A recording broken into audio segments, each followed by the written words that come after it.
Hey everybody, it's Julie and Neil Burcham here. We are with Rebekah Bavry, and we are going to have a discussion among ourselves, and hopefully this will provide some encouragement for all of you out there and having a better understanding of how this should work for you and how we can be a benefit to you, how we could be a blessing to you.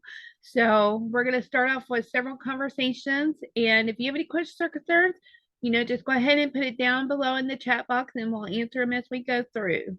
So my name's Neil, and I am a dude who found this ketogenic way of eating lifestyle a few years ago.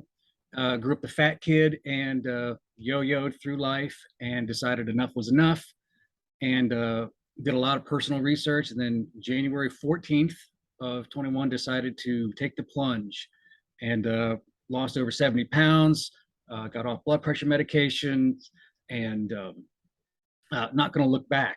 And I've transitioned from a ketogenic to a ketovore to just a stone's throw away from a carnivore diet. So pretty much mostly meat and fat. And I've never felt better.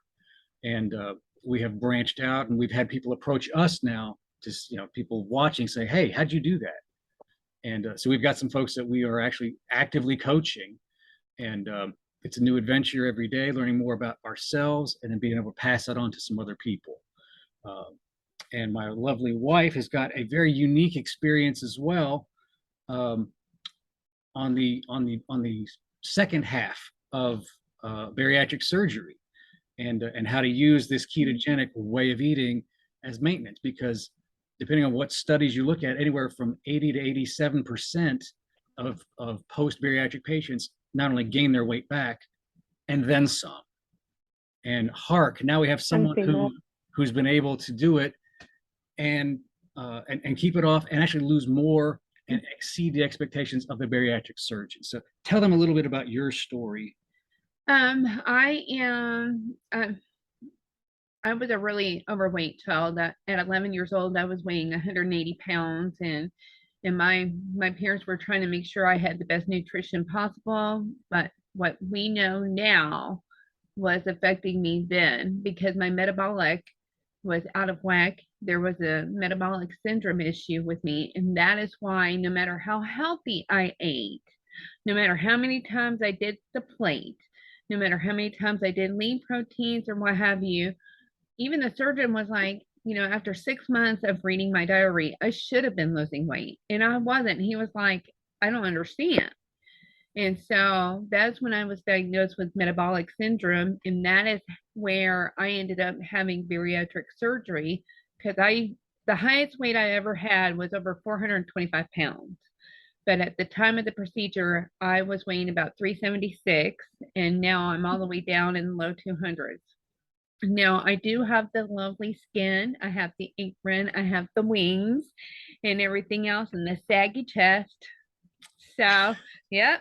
So with that being said, even though I'm down in the low 200s with all the excess skin, I was informed that I would lose anywhere from 40 to 60 pounds. So if you want to get technical and say net weight, I would probably be about 160 to 150, somewhere in there. So, and I'm very short. So now, what did the doctors say before you had your procedure done? He said, looking at your labs without seeing you in person, what did he say? Well, my labs were unusual, and he was like, I would have had no idea that you were overweight because your labs don't show a lot of issues. I did have deficiencies. I did have some issues. I didn't have diabetes, being almost 400 pounds. I didn't have a diabetes going on. The cholesterol issues, some of the things that you see with obesity. He was just like, I'm having a hard time. This is mind-boggling to me. I'm seeing a big person, but the labs don't show that big person. This person doesn't match what I have in my hand. That person. So, yes. So then you had the procedure done, and even Dr. Cybus will tell you, it's about as radical caloric restriction diet as you can get, because over half your stomach's gone. and will never come back. Not to mention that when I had the bariatric surgery, they took out the part that says I'm hungry. So that is another problem that you'll have in the taste and texture. I had buyer's remorse for about 3.5 months. It was awful. I had the shakes. I couldn't go back to work because I couldn't lift patients because I was shaking all the time. My blood sugars were dropping. They were in the low 50s. So it was a constant struggle. I mean, to even drink water, it was just like, it's the taste, I can't do it. So there's so many issues with bariatric. Did it save my life? At the beginning, it did. I wish now that I would have changed my course, but now I can live with my decision because now I'm making the effort to bringing back the health and continue with that. And eating a proper human diet has been, it's really been the key, because now it's not only been able to maintain, okay, so you drop the weight and got all your health and metabolic markers back where they need to be. Now you can just insert way of eating here, and you can just keep on going. And unlike, we knew somebody who actually asked her for some advice having the same procedure. A week after her procedure, she was eating sub sandwiches and drinking sodas, and now she is weighs a whole lot more, and is in a lot more pain and discomfort than she ever was before wasting several $1,000s. So again, it's a unique perspective that she brings to the table. And on top of all of that, if that's not enough, but wait, there's more. She's also a trained nurse in not only pediatric care, but in geriatric care and rheumatology care. And it's funny how all of those things all come back to endocrinology and hormone regulation. Funny how that works. So it's a very fun adventure as we delve into new topics and new things. So that's a little bit about us. Rebekah, tell us about you. So I started keto back in 2018, nurse by trade. 2018, I was so tired from my autoimmune disease, and my husband had to beg me to get out of bed. Like, he had to force me to get out of bed to get the kids ready for school. And we were taking care of my parents at the time. And I was like, something's got to give. And my brother told me about keto, and I was like, okay, I'll dig into it. Well, I just jumped head first and haven't looked back. So I've cycled through a lot of keto. Seed oils were still okay for me in the beginning. If it fits my macros was a big thing. So now I cycled through to ketovore last year, and then went carnivore, and I would like to say flexible carnivore. Okay. So I don't lie to people, because this is technically not carnivore. I know it's got stevia in it and natural flavors. So I'm like 99% carnivore with the occasional stuff. I don't want to say I feel the best I've ever felt, because before I got diagnosed, I felt fine. Then I had kids and autoimmune happened. But I feel a million times better than what I did when I couldn't get out of bed. Sure. So after about a year, I went back to work and was able to go to work. So my mom, and I was taking care of my mom. So she passed away in April, and I got my first nursing job really in May of that year of 2019. I've been working ever since. But I also decided to get my ketogenic training. So I was certified through the American Nutrition Association when they came out with a certified ketogenic nutrition specialist training. It was a big, long word. But now I'm just trying to coach people and get the word out there and let people know how this can help. Do a lot of studying on my off time. My husband gets very upset because he's like, is that all you listen to? I'm like, that and true crime. I'm a crime junkie. So shout out to Ashley Flowers and Britt for being crime junkie, amazing people, and getting me hooked on their podcast. So it's either true crime. I'm either listening to true crime, Dr. Ken Berry, or Dr. Anthony Chafee, or somebody that's touting meat and fat. So that's where I'm at, and getting ready to move again. Hopefully it'll be our last move for my husband's military career. We'll see. That's okay. But hey, you're coming from the left coast out here to the East Coast. Close to back. It's going to be cool. Back closer to home. And I think we should arrange a meet up. Absolutely. I think that would be, because there's a whole lot more people than I initially thought here in this area. So yeah, that'll be fun. It will be fun. I mean, I'll compare stories and recipes and all kinds of fun stuff. Shoot, I don't even have much type of recipes. I'm like salt, a little bit of garlic powder, roast it. I'm gold. Or just make it up as you go. And that was awesome. What was that? I don't know. Yeah, I've been there. Yeah. I can't duplicate it twice. I do. I don't know. I'm just like, okay, if I have this combination, what do I need to do? And he's like, well, what was it? I'm like, oh, I don't know. Did you see my meat candy video? No, not yet. Oh, you should. It's funny because I'm like, I don't measure in my kitchen. I'm just sitting here patting out like spices on my stuff. Pat, pat, pat, pat, pat, pat, pat, pat. And I was like, this is annoying. Yeah. I was just like, yeah. Anyway. Big pork belly. Well, and I will say, if you like true crime, my. Oh yeah, Dr. Joe Kenda. Lieutenant John Kenda. Joe Kenda. Homicide I'll Hunt. look it up. Homicide Hunt. Oh, I'm writing that down. It's good. It's no extra charge. Anyway, so we're all on this journey together. We're all in this together. I don't know about you, actually, but we've come across some people and some situations that were less than ideal. Okay. Hit me. Well, you think all keto is the same, and I'm getting the impression that maybe, just maybe, it's not, and that, I know that we all follow, several of the same people, including Ken and Nisha Berry, and he's coined the phrase the proper human diet. Yeah. And rightfully so. But he has said time and time again, it's a spectrum from the low carb, then it goes into the ketogenic, into the ketovore, then to the carnivore, then to the lion, which is meat and salt and water. Yeah, and I don't know if I'm ready for that one yet. Yeah, you got to work up to that. Yeah. You got to work up.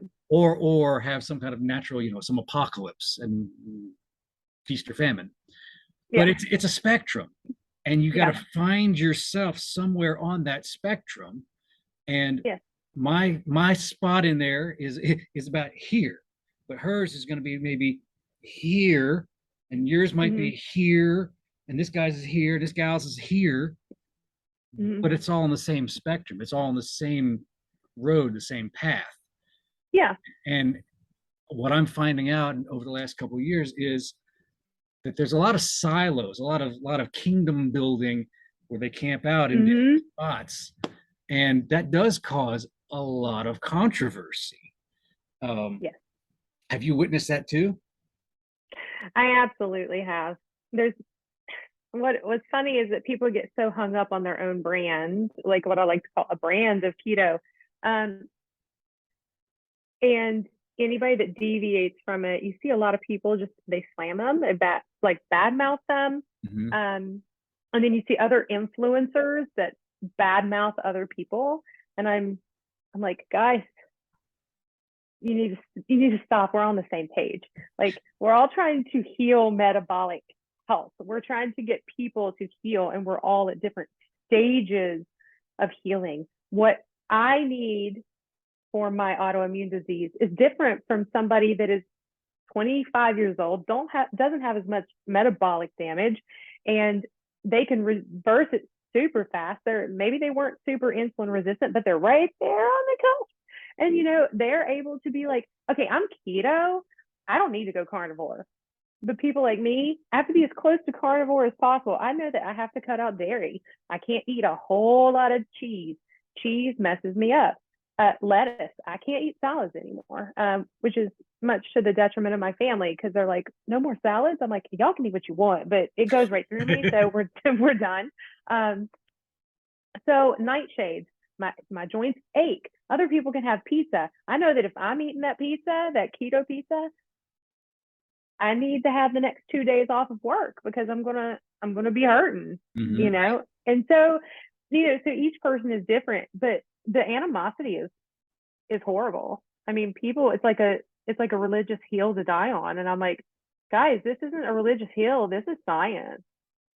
Like, this is just science and taking science and reversing metabolic disease because we know the cause of it.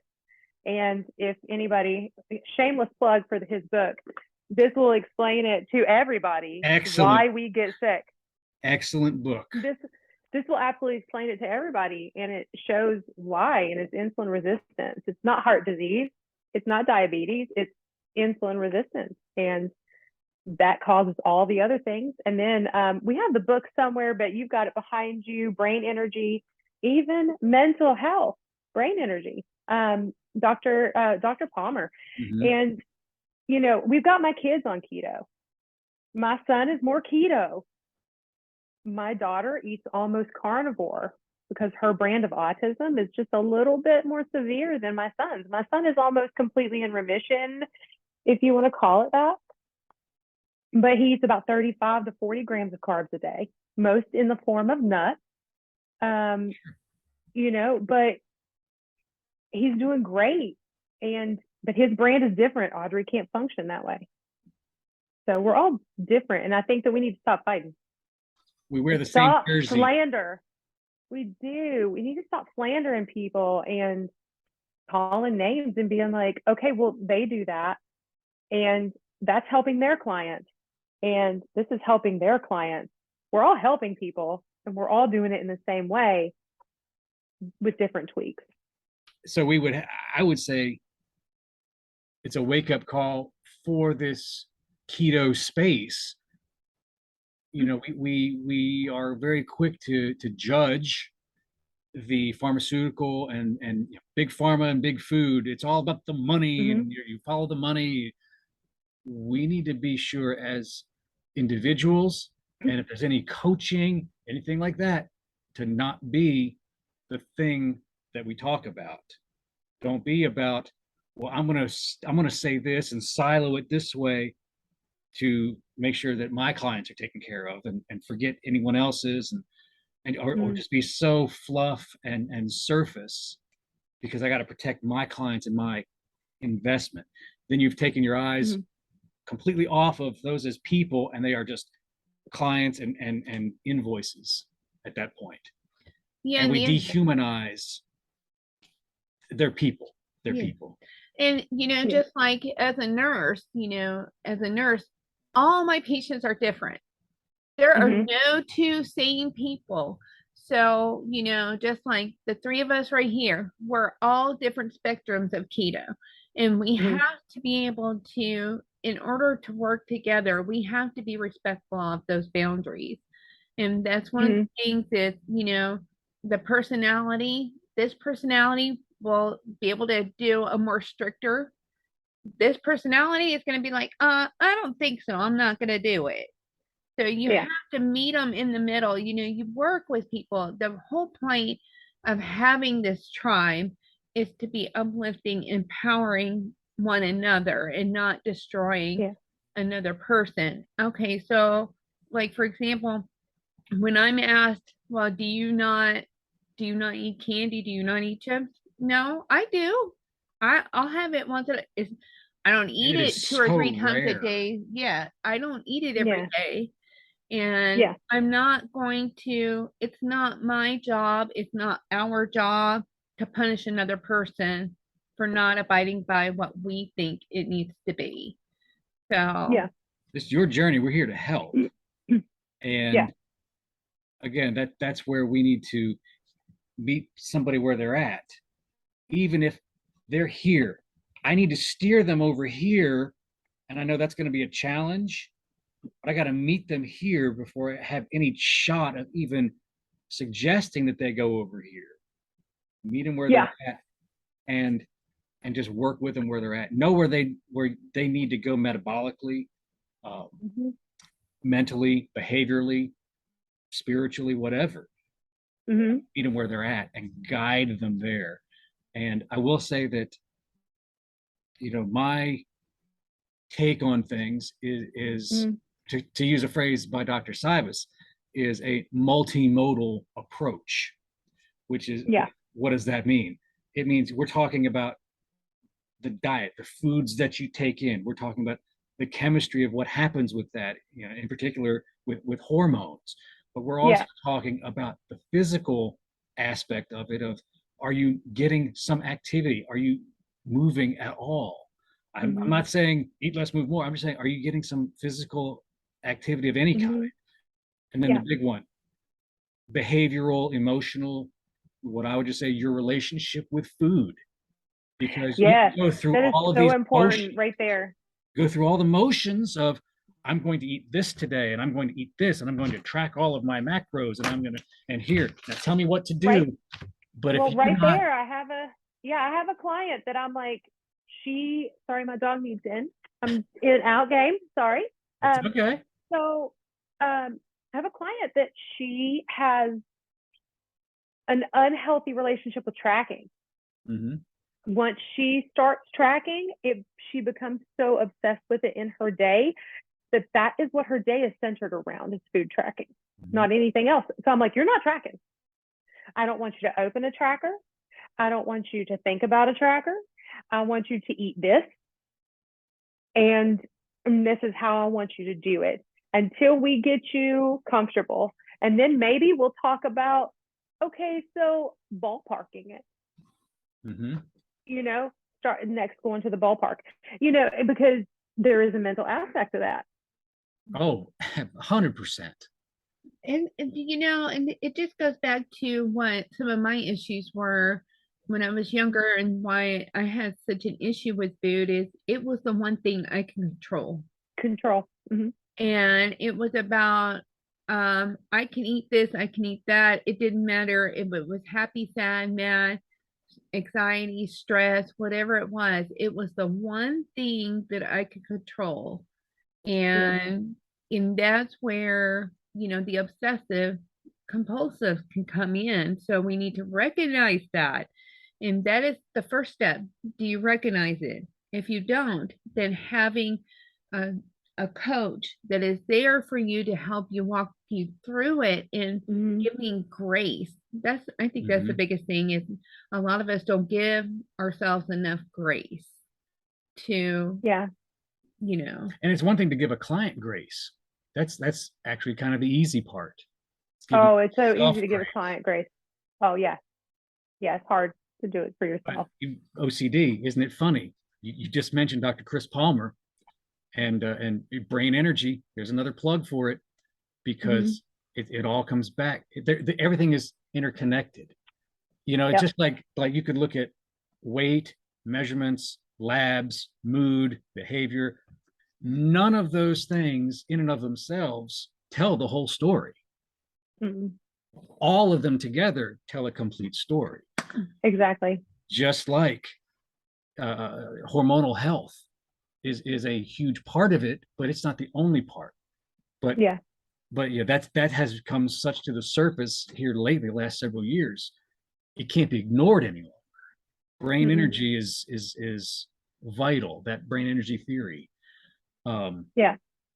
He's really turning things on its head. With all of this, because a little bit about the book, so people that don't know, is talking about mental health may be the first sign of metabolic dysfunction, which, like, he said that and it blew my mind. I was like, holy crap. They all, yeah. What's the common pathway? Yep. Light bulb moment. And I'm like, oh goodness, we've been doing it all wrong. Didn't know, Doing it but now we all know. wrong. Yeah. And Yeah. here's what's funny is, and I say funny meaning ironic or interesting, Hmm. is we talked about animosity in different camps, and Hmm. I like to go across multiple camps. I Yeah, would me say too. my personal de facto is Dr. Ken Berry and his wife Misha, Yeah. because he's got the clinical experience, he's got the Yeah. research experience, humans and animals and ER and clinic, and Hmm. his experience is so broad and deep. Yeah. So that's kind of the filter that I run things through. However, Hmm.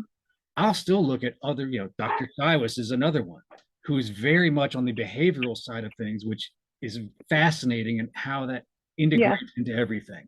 Another is Dr. Daniel Pompa. Some people have heard of him, some people haven't. I haven't heard of him. I'll have to go look him up. Well, you may have heard of Ben Azadi, Oh or yeah. uh, I'm friends with him on Facebook, oh and I yeah, sit there and watch his reels. oh Ben's Sometimes he's great. he's special though. He's different. I like His him. He's he is different. His fashion sense is very eclectic.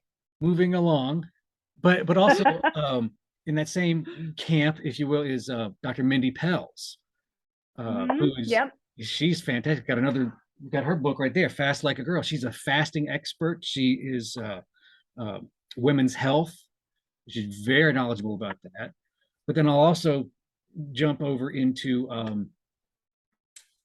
like Dr. Jason Fung, Dr. Yeah. Nader Ali, Chafee, Paul Mason, David Diamond. Well, and don't forget to go back all the way to the beginning and Finney and Volek, Yes. who really started that in the 70s, 80s, and 90s. I mean, Mhm. Oh, yeah, and like then you get out of nowhere, Tim Noakes. He just comes in on the scene like a wrecking ball. yeah. All that to say, one of the things that Ben Azadi told me one time that made so much sense. He said people think they have a weight problem. No, you don't have a weight problem. You have a weight symptom. Like Yep. you don't have a depression problem. It's a symptom. Yeah. You don't have a OCD. You mentioned that it's not an OCD. I mean, they'll diagnose it as OCD, but Hmm. that's a symptom of something else. Let's go back to root cause. Well, and I mean, and if you really want to think about it, remember, I don't know how much you know about autism, but like back when it was under the DSM-4, it got revisited and it became the DSM-5, and they took all of these disorders that were related to autism And they put them all under one umbrella. right. And I'm like, everything that we are suffering from and dying from in the United States of America, and really starting to go globally with the westernization of food, it's all under hyperinsulinemia. Yeah. It all is, whether it's depression or anxiety or diabetes or cardiovascular disease, it's all there. But yet we have all these diagnoses, like 5,000 diagnoses. Mhm. Like, is it really? It's not. It's one cause, and we're doing it to ourselves and allowing the government to do it with us. Go read this book. Oh, Nina. It's a conspiracy theory book, though, guys. It'll turn you into a conspiracy theorist. Yeah, read Nina and then read Gary Taubes, and you'll be looking over your shoulder all the time. Yeah, exactly. I love them. I couldn't put it down. It's hard. It's in depth. Yes, and then very in depth. And then if you wanted to watch something, you can watch what is it? The Fat documentary, parts 1 and 2. You can find those on YouTube. I haven't seen that one. No, I did. Do you remember when the Magic Pill came out? Oh. I never saw it, but I remember hearing about it. That's why I put my kids on the ketogenic diet, is because I saw what it did during the documentary, and I was like, it's worth a try. We've tried everything else, and I was like, holy crap, it works. Oh, I think you can still see it on YouTube. It might have been on Netflix, and we don't have Netflix anymore. we don't either. But I will say, when our oldest son, who is now 27, I remember when his teacher would call and say, he's got behavioral issues where we're going to hold him back, we're going to do all these things, and they're like, you really need to get him checked out. So when I went and got him checked out, they diagnosed him with ADHD.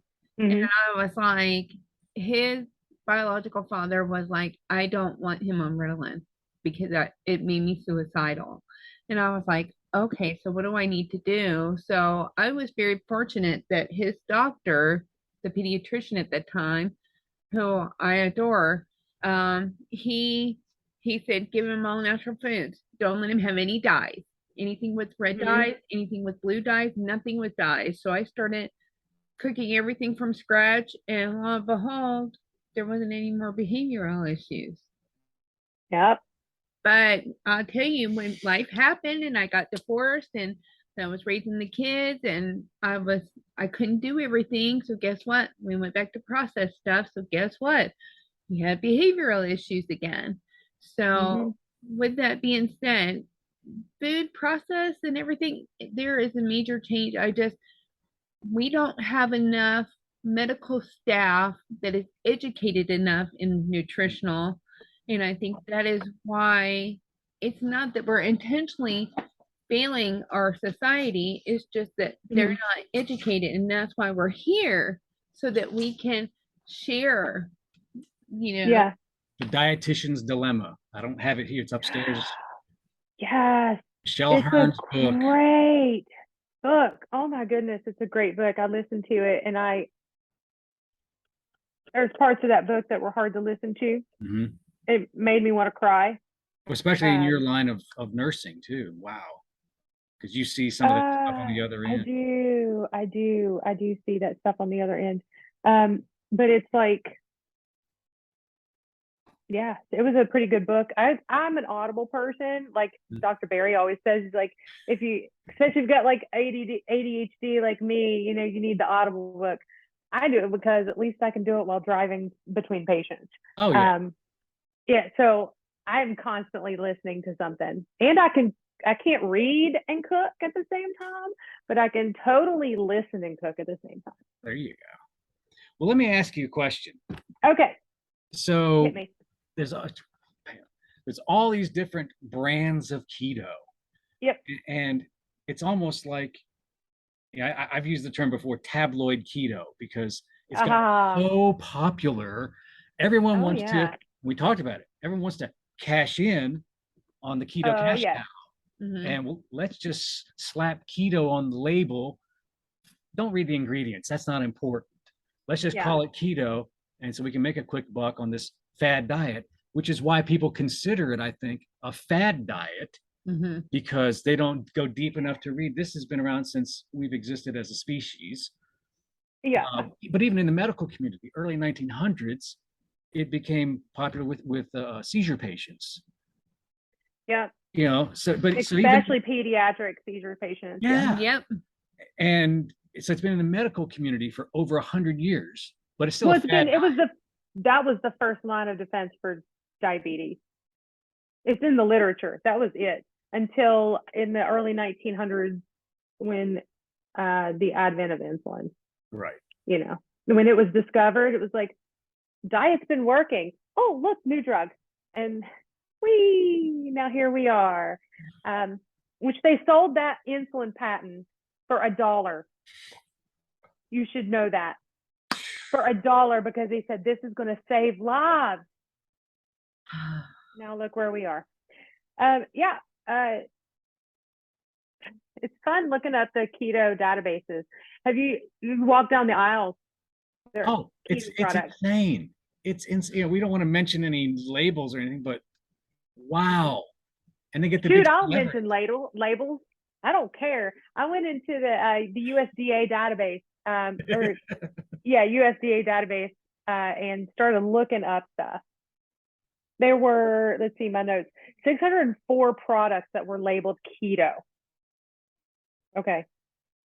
That were labeled, and they're like, hey, this is a keto bread. So it was in the product name. 242 Atkins brand products. 69 foods that had the label low carb. 39 is ketogenic. Like they put the whole word on there. If you're fancy. Oh, Yeah. 33 Rebel ice cream products. They do not label they put it on the packaging, but they do not label their products as keto friendly. 2 labeled diabetic friendly in the name. And then, okay, so that was it. There was some real legit, I would say, are actual keto products. Most of those were nut and granola mixes. I was like, okay, it's just seeds and nuts and spices. Okay, fair. That is technically on the keto side of our camp. Everything else is not. Of course not. Let's see. What did I see? Well, Atkins products. I love what Kevin says, the mentor. Mm-hmm. He says, if it's got more than 3 ingredients, it's not a food, it's a product. It's a product. Well, like the Atkins, I was looking at the Atkins products, and I did Atkins in college. I get it. It was soy, maltitol, but maltitol just gives you the runs, guys. Polydextrose, milk and whey protein, added fibers, canola oil, maltodextrin, corn fiber, modified food starch, sugar, corn syrup solids, and other seed oils. That was just in the Atkins products. The keto breads were just like wheat and wheat fiber. I was like, that's not keto. That's inflammatory. That's not keto. Like keto bread. It's like those words don't belong together. Yes, they made them do that. So it's like a lot of it is like it's all bread and sweet replacements too. Like, and that's what it was Right. in the database. But it's like, and does that address food addiction?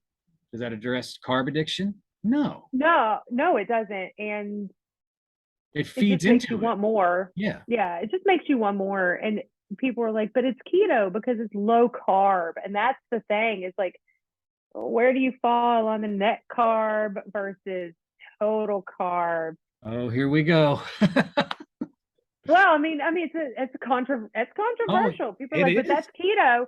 That's keto technically because it's ketogenic. I'm like, you're probably not going to stay in ketosis. And the whole point of this is burning fat for fuel by way of ketosis, not carbohydrates. And if you're putting a bunch of fiber in, you're going to burn that. You're going to burn what it can out of that as it turns stuff into stuff. Yeah.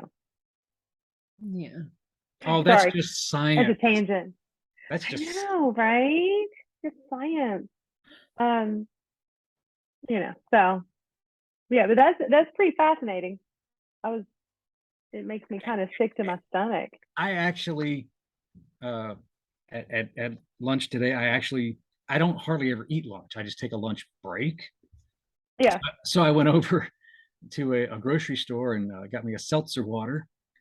And sure enough, in the racks, there's, low carb this and keto this. And I picked one up and I'm looking through it and here, not to be too tangential. Okay. But not just with a proper human diet, with anything. And I'll just say that, there is an enemy out there and he does want you to stumble. Yeah.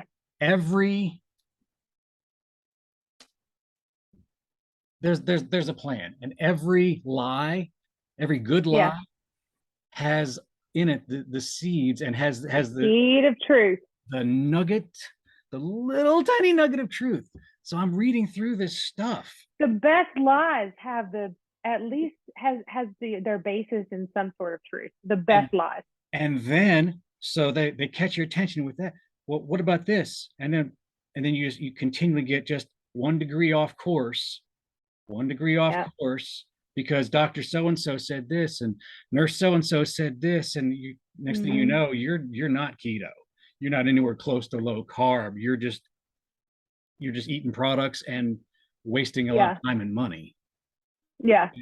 And what really burns me is to see people's names in these articles that I know are good science. They have good science Yeah. behind what they do. Yeah. And to see things taken out of context to fit an agenda, again, follow money.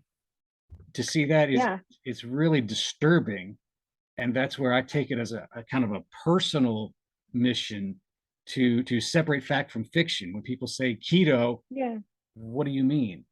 I'll say this as a musician, I specialize more in jazz than anything. I say jazz, and that could mean so much. So I have to be very specific when when I'm talking about it, because it could mean so many things to so many people. A ketogenic diet is no different. It could be so many things. And then you've got to find, each individual has to find their place within that spectrum. I tell them it's as unique as your fingerprint. Yeah. There is no cookie cutter. There's no one size fits all. There's no one size fits most. You just got to try, fail, adjust, and find your place. Yeah. But well, I mean, I think it might be important. Maybe we should talk about what a ketogenic diet is. Go for it. Well, a ketogenic diet has been kind of standardized as being defined as any diet low in carbohydrate that puts your body into a metabolic state of ketosis, where you are burning fat for fuel instead of glucose or carbohydrate. Right. And technically, those breads, could they be ketogenic? Maybe. But your goal, especially if it's losing weight, is you need to pull those carbs back as far as possible. 20 grams of total is going to keep you in that good sweet spot of nutritional ketosis. And I think, but why are you doing this? Reversing inflammation. And a lot of those products are full of inflammatory foods. It's just, they're just trading spots, trading vices. They're just trading vices, so. And it really, those Atkins products, they really do make you poop your pants. So people just need to Rob Logan will tell you that. Yeah. I mean, no, he doesn't. Anytime you're doing something that's high in fat and then low in carbs or sugars, you are going to, it's an adjustment. It's not something that you can do overnight. It's, I wasn't able to do it overnight. It took time for me. But it's just important to understand what you're putting inside your body. Now, like he said, if it requires more than 3 ingredients, it's probably not the best thing. The other thing, unless you're putting those ingredients together in your own kitchen. Yes, right. I agree with that. Okay. If the processed food is processed in your kitchen, that's different. Right. That's cooking. Yeah. Yeah. So, but I mean, it's just really, really important that anytime that you are looking at a product, do you understand what the ingredients are? Now, there are going to be some ingredients in there that is going to keep it fresh or keep it from being spoiled and what have you. Recognize those terms. But if you start seeing, okay, there's dextrose and there's some long science name behind it, and you're like, I don't even know what that is. And if you have to Google the ingredients, put it back. So, but I mean, really. And if it's fortified with vitamins and minerals and you can't read those either, that's fine too. But you know what? It's probably not good for you, and it's probably just going to suck more nutrients out of your body. If they had to fortify it. Yeah, it's missing something to begin with. I don't want it. Yes. I saw a meme and it said, if you don't recognize an ingredient, your body won't either. Oh, that's so true. Like seed oils. I was super fascinated because of the big fat surprise is talking about the seed oils, and I know I heard it someplace else. I can't remember where, but it's talking about how when you are processing those seed oils, it has a different type of fatty acid chain that is unnatural and this might be in mostly the trans fats section, but your body doesn't even recognize it. It doesn't even know what to do with it because it was a lab created fatty acid chain, and your body's like, I don't know what this is. What am I going to do with it? I don't know. Here's an artery. I'm going to slap it on there. So it's like, yeah. And I just don't, like I don't like ingesting industrial lubricants either. Oh, I know, Crisco. Crisco, it'll grease your pans and shine your counters and make a nice pie. I was like, what is this? Like, were they serious? Oh my gosh, they were totally serious. It'll shine your counters and make a great crumbly crust. Yeah. Wow. That's great. Yeah.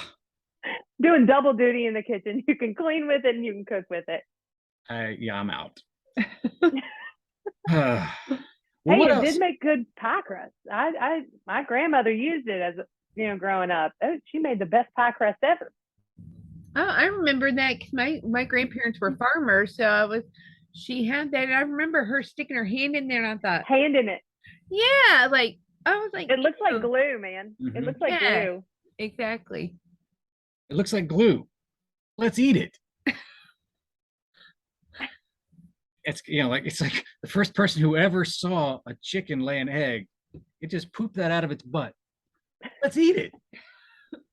Well, you like them. You're not complaining. Oh no, eggs are great. I like eggs. Oh, and chickens. It's the fowl that poops breakfast. It's awesome. Butt nuggets. They're great. I know. What else? Chaps your whatever. What else chaps me? I know we've talked about so many things even before we started the recording. I know, and I'm about sitting here and I was thinking, calories in, calories out, because all calories are created equal, right? Not according to Dr. Ben Bikman. No, cellular biologist. That was probably one of the most fascinating talks that I'd heard of, or that I'd watched recently. Dude, he is so smart. I was wondering about this.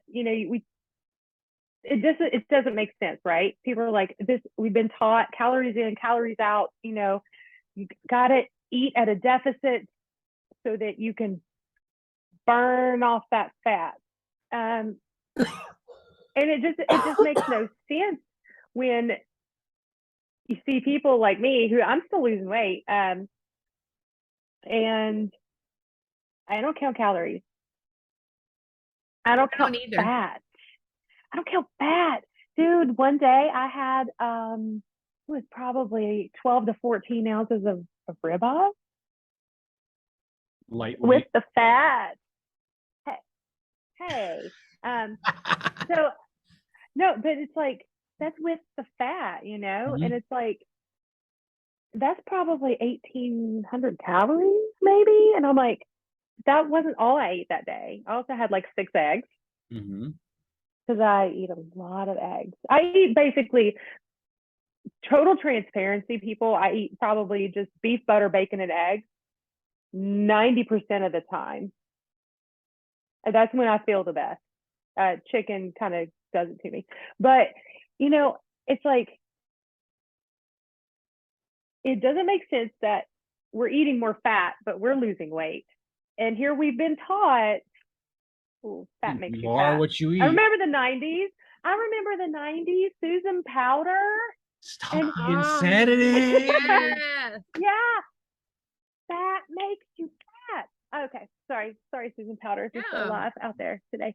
But it's like, it doesn't make sense, does it? It doesn't make sense. So when he was talking today about insulin and how it's really the insulin response, and it's the insulin that turns that key that says what to do with that excess fat that you're eating. That's when the insulin comes in the presence of carbohydrates, has to be in the presence of carbohydrates to get that insulin response. It's going to shove all that fat into fat cells. And I was like, oh, it makes sense now. That because low carbohydrate, low insulin response, steady insulin response is what we're going for here. Steady. low glucose to keep that steady. It doesn't matter how much fat you eat. Well, I mean, okay, don't go out and eat a stick of butter a day, guys. Okay. That'll make you, it might make you sick. But it's not going to make you fat. But it's not going to make you fat. Yeah, give you disaster pants, but it won't make you fat. No, I mean, but I do find it super fascinating. And of course, this is very controversial in the keto community. Very controversial. You got people that are like low fat, high protein,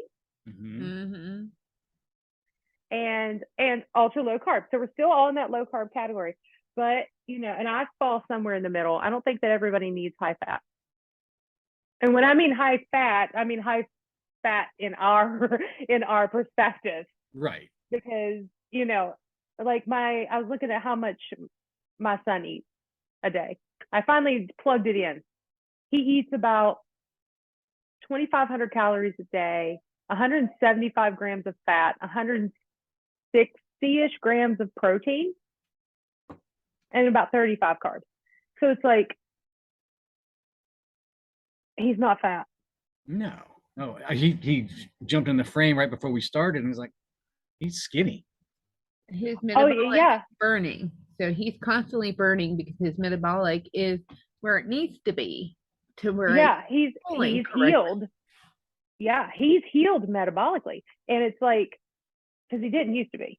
And so it's kind of like, well, I don't think that fat makes you fat. I think that fat makes you fat in the presence of a high carbohydrate diet. Yes. Because it, like you said, it opens the door and then it just coattails right on into the cell. But if you got a good gatekeeper there that says, no, it's like a bouncer at a high profile party. If you're not on the list, you can't come in. You're not allowed to because your insulin and your glucose are too low. Well, and I heard this recently on something, and I'm not going to say where. I won't do that. I'm not going to call out people. The interwebs. It's somewhere on the interweb. That fat, when you eat it, automatically gets stored. Okay, and this is in the keto community, people, that it automatically gets stored after it's digested.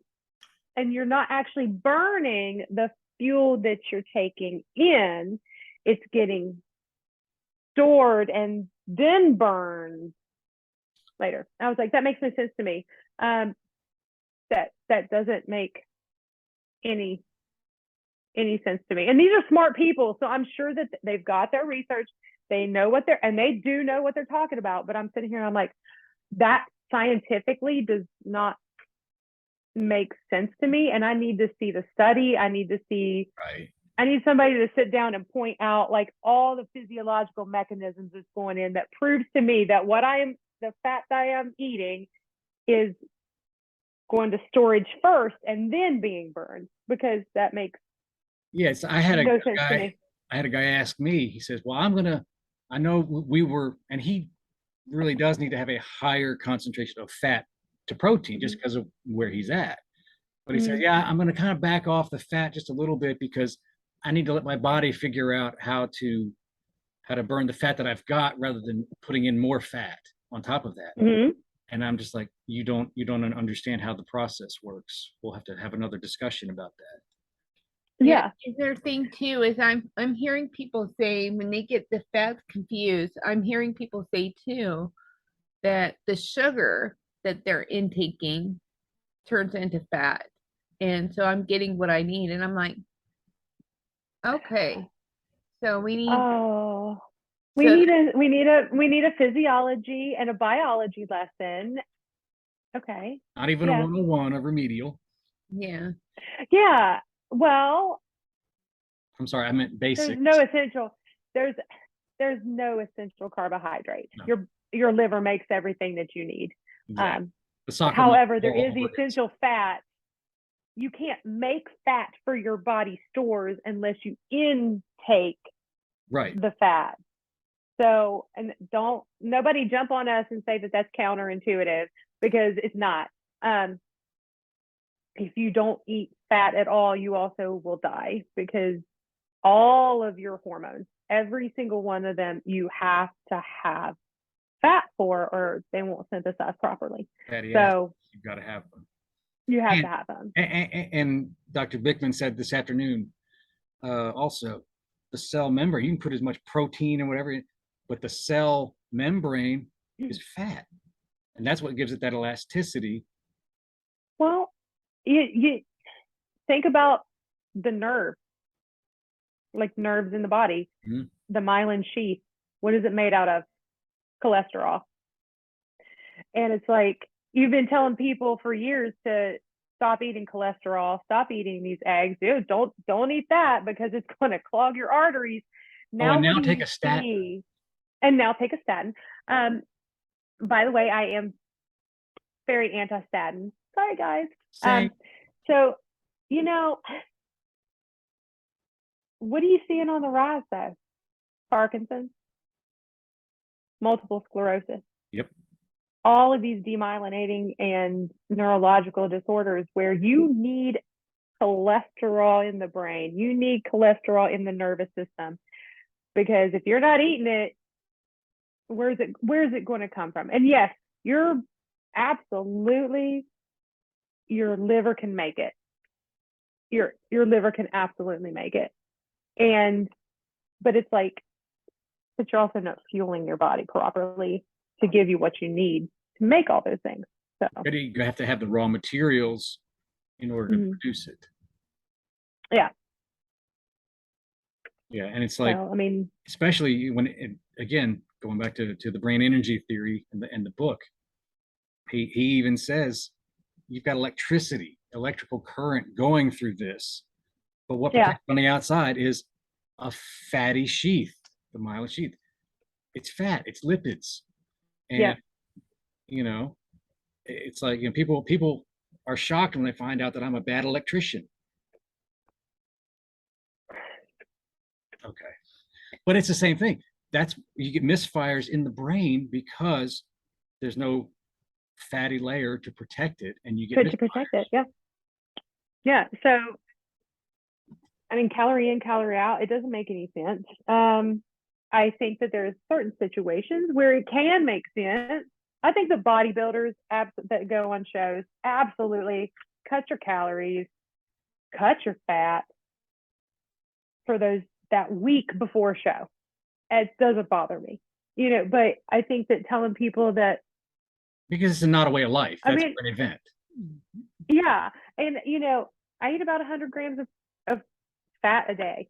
I eat about 80 grams of protein. I need to bump that up, and sometimes it's hard for me to get because I just don't get that hungry. Yeah. You know, so it's hard. But yeah, like, it doesn't make any sense because I don't exercise, guys. I am lazy. Actually, I'm not lazy. I just don't have time to exercise.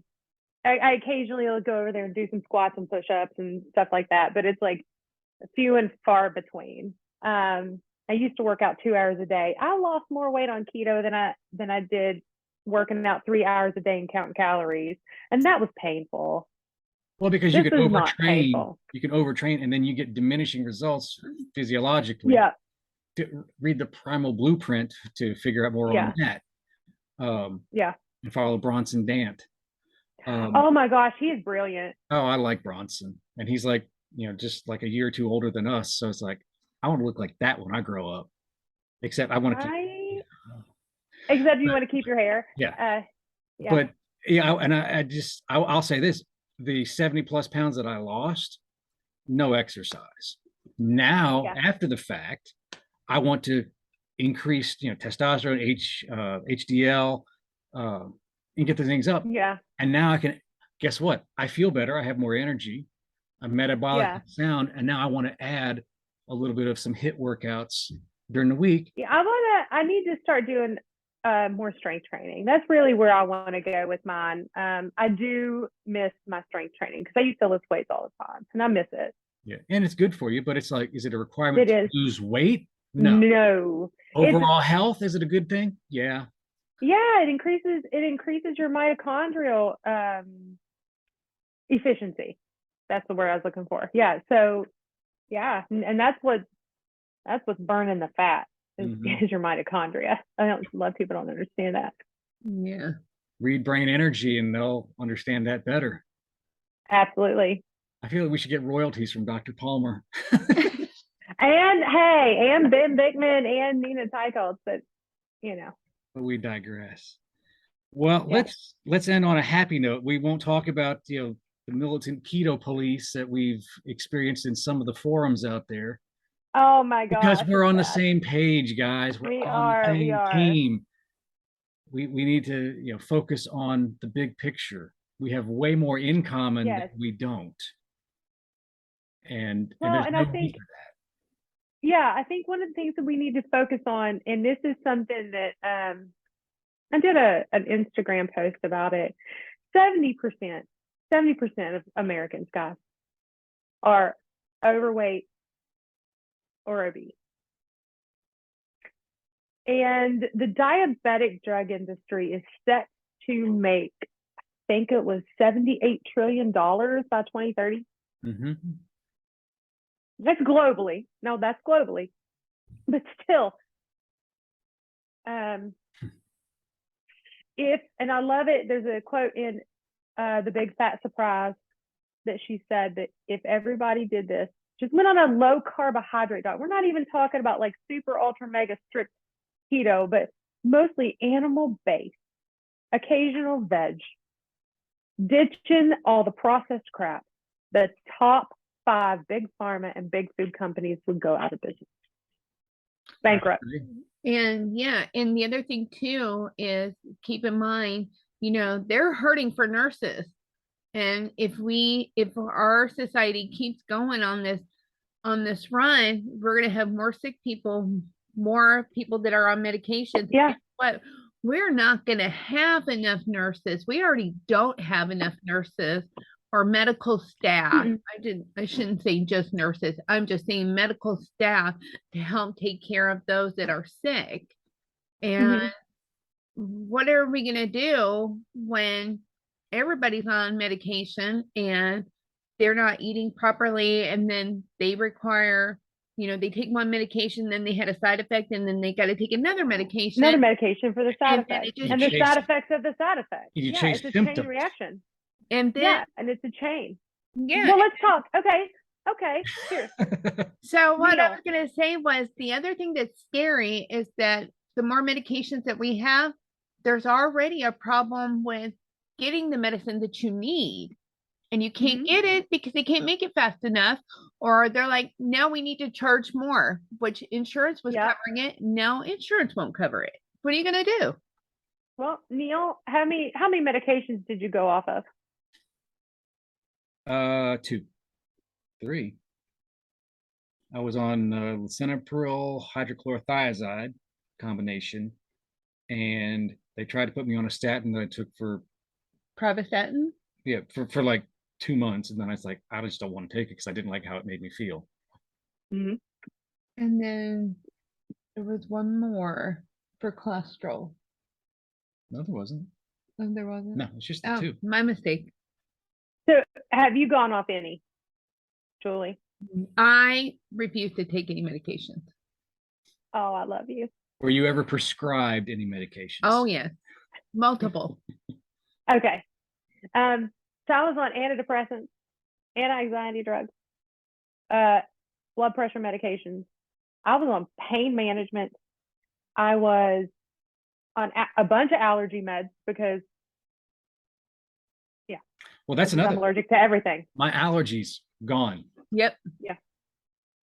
I mean, the only thing I can say that I have not been able to get rid of is my thyroid is up and down no matter what I do. No matter if I put in iodine, no matter if I do all the things like carnivore harder, it has not worked. I can tell you that I'm going to need to go and just always have my thyroid adjusted. It's just the medications adjusted. I am on those. I have Hashimoto's. It's not going to go away. mine might not heal, and I'm okay with that.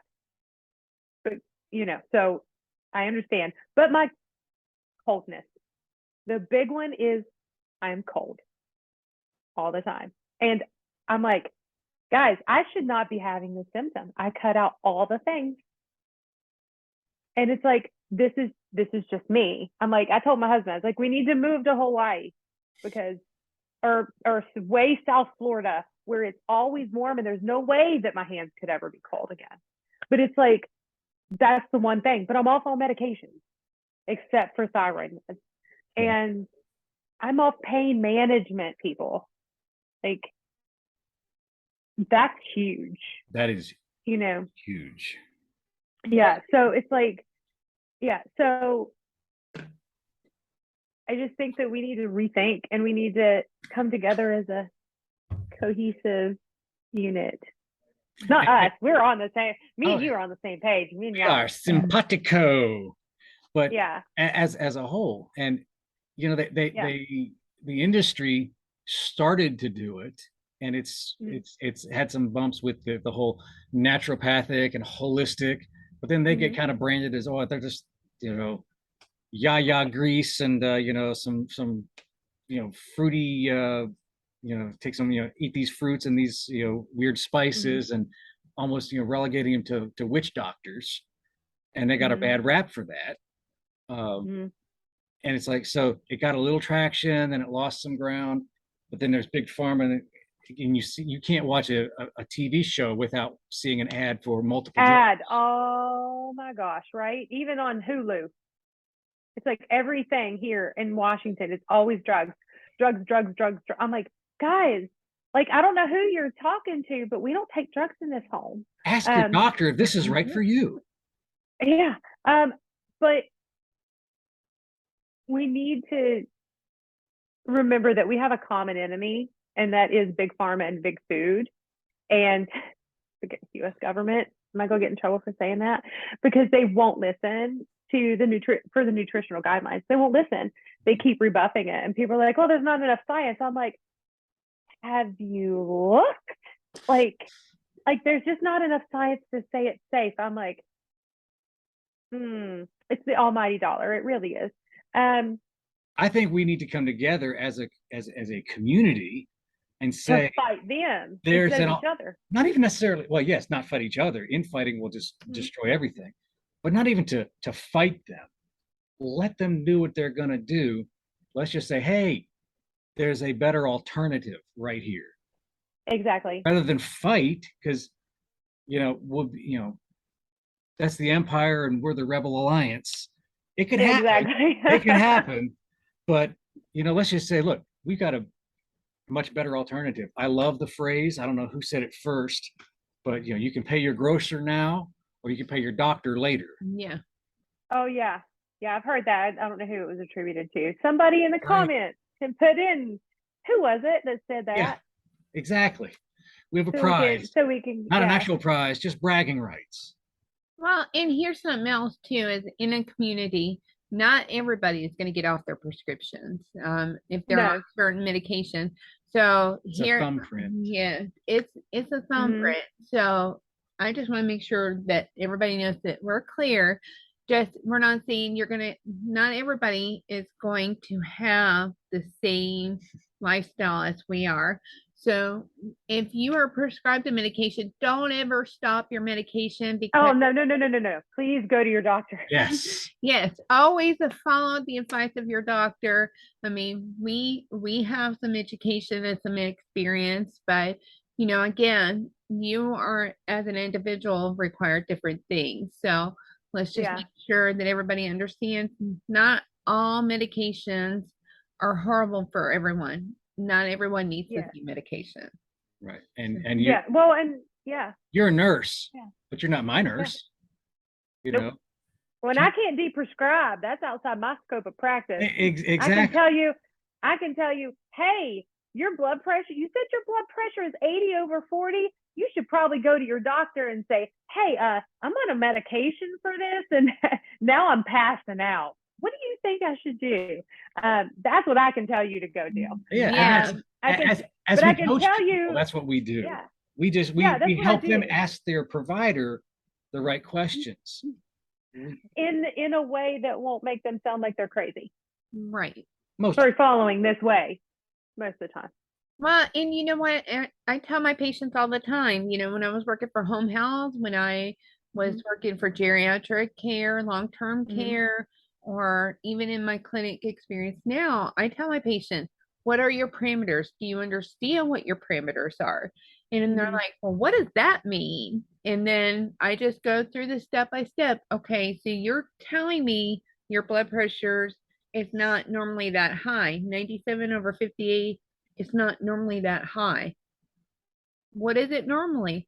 Oh, 80 over 62 maybe. And I'm like, okay, are you taking blood pressure medicines?